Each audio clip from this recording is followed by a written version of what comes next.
महाकुंभ में आस्था की बयार। 1.30 करोड़ श्रद्धालुओं ने किया अमृत स्नान। माघी पूर्णिमा में श्रद्धालुओं की जुटी भारी भीड़। 10 किलोमीटर तक भीड़, योगी कर रहे मॉनिटरिंग।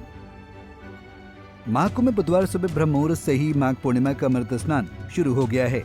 इसके लिए मंगलवार से ही संगम तट श्रद्धालुओं से पट गया था। दूर दूर तक श्रद्धालुओं की भीड़ दिखाई दे रही थी। बुधवार सुबह तक ये भीड़ और बढ़ गई। माघ मास का अमृत पाने की इच्छा में लगातार श्रद्धालुओं के आने का सिलसिला जारी रहा। बुधवार तड़के ही बड़ी तादाद में श्रद्धालुओं ने पवित्र संगम में डुबकी लगाई। इस दौरान प्रशासन ने भी व्यापक इंतजाम किए हैं, खासतौर से श्रद्धालुओं को आने में कोई दिक्कत न हो और जाम न लगे। इसलिए मंगलवार से ही शहर और मेला क्षेत्र को नो व्हीकल जोन घोषित कर दिया गया था, ताकि श्रद्धालुओं को दिक्कत का सामना न करना पड़े। तो चलिए आपको बताते हैं कि आखिर माघी स्नान का क्या महत्व है। माघ मास में स्नान का खास महत्व। वैसे तो पूरे माघ महीने में ही गंगा स्नान का महत्व है। माघी पूर्णिमा को स्नान का महत्व और भी ज्यादा बढ़ जाता है। पूर्णिमा को लोग स्नान करके दान पुण्य करते हैं। भगवान विष्णु और माँ लक्ष्मी की पूजा भी की जाती है। जब महाकुंभ चल रहा हो, माघ मास का आखिरी दिन हो और संगम स्नान का मौका मिल रहा हो, तो इस अमृत स्नान को कोई नहीं छोड़ना चाहता। माघ मास के इसी अमृत को पाने की लालसा में बड़ी संख्या में संगम में डुबकी लगाने पहुंचे हैं। महाकुंभ मेला जैसे जैसे खत्म होने को है, लोगों को लग रहा है कि वे स्नान से वंचित न रह जाएं। यही वजह है कि अब भी यहाँ हर रोज सैकड़ों की संख्या में लोग स्नान कर रहे हैं। माघ पूर्णिमा पर अब तक करीब 1,30,00,000 लोगों ने स्नान कर लिया है। स्नान के लिए संगम मार्ग से लेकर संगम तट पर इतनी भीड़ थी कि हर तरफ श्रद्धालु नजर आ रहे थे। यही वजह है कि प्रशासन ने इसके लिए अतिरिक्त इंतजाम किए हैं। शहर में वाहन तो प्रतिबंधित ही कर दिए हैं। संगम की ओर जाते समय पैदल श्रद्धालुओं को भी डाइवर्ट करके भेजा जा रहा है। एक रास्ते से उनको संगम तट की ओर भेजा जा रहा है, तो दूसरे रास्ते से वापस जगह जगह बैरिकेडिंग भी की गई है, जिस वजह से श्रद्धालुओं को ज्यादा दूरी तय करनी पड़ रही है। लेकिन उनके उत्साह में कोई कमी नहीं दिखाई पड़ रही है।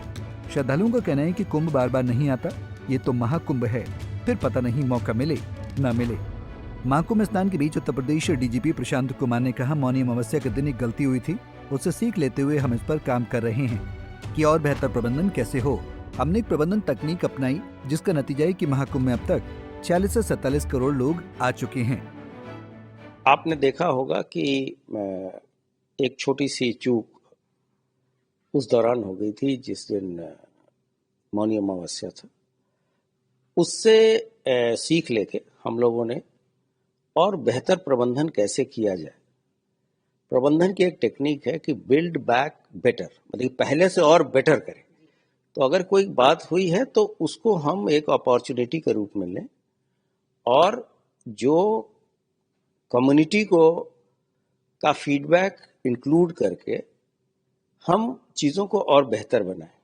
तो इसमें जो हमारे अपने अधिकारी थे वो, या जो श्रद्धालुओं को कठिनाइयाँ हुई, इन चीज़ों को मिला के हम लोगों ने एक बेहतर प्रबंधन तकनीक अपनाई और जिसका परिणाम है कि इस महाकुंभ में अब तक सबसे ज़्यादा लोग 46 से 47 करोड़ तक की जनता अभी तक आ चुकी है। तो वहीं यूपी के मुख्यमंत्री योगी आदित्यनाथ ने एक्स पर माघी पूर्णिमा की बधाई दी है। उन्होंने कहा, महाकुंभ में आज पवित्र त्रिवेणी में पुण्य स्नान के लिए पधारे सभी पूज्य साधु संतों, धर्माचार्यों, कल्पवासियों और श्रद्धालुओं का हार्दिक अभिनंदन।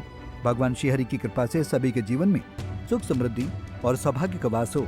माँ गंगा, यमुना और सरस्वती सभी के मनोरथ पूर्ण करें, यही कामना है।